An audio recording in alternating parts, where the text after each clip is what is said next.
Unboxing করে দেখে নিই এর ভিতরে কি কি বাল্ব আছে।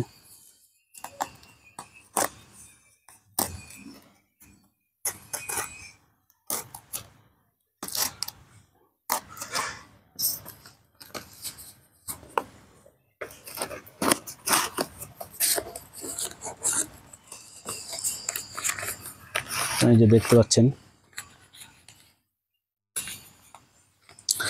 এটাতে আছে ডালিয়া, এই দেখতে পাচ্ছেন ডালিয়া ফুলের বাল্বস।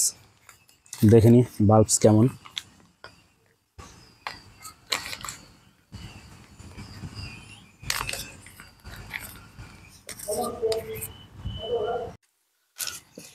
এটার ভিতরে আছে 5টা ডালিয়া বাল্বস, এই দেখতে পাচ্ছেন ডালিয়া ফুলের বাল্বস এগুলো।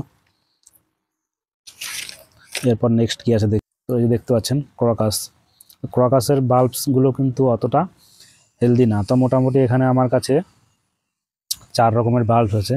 প্রথম আছে ডালিয়া, তারপর ড্যাফোডিলস, তারপর মাস্কারি, তারপর আছে ক্রকাস। তো আজকের ভিডিওতে আমি এটাই দেখালাম। নেক্সট ভিডিওতে আমি দেখাবো এই বাল্বগুলো সঠিকভাবে পটিং মিক্স কীভাবে তৈরি করা এবং সঠিকভাবে বাল্বগুলোকে গ্রো করা, যাতে সঠিকভাবে এই বাল্বগুলো থেকে ব্লুমিং হয়, ফুল ফোটে। তো সেগুলো দেখাবো আমি নেক্সট ভিডিওতে। আজকের ভিডিওতে এই পর্যন্তই। তো অবশ্যই চ্যানেলটি সাবস্ক্রাইব করবেন। নেক্সট ভিডিওতে আমি এই বাল্বগুলো বসানোর ভিডিও দেখাবো, কী করে সঠিকভাবে পটিং মিক্স তৈরি করে বসাতে হয়।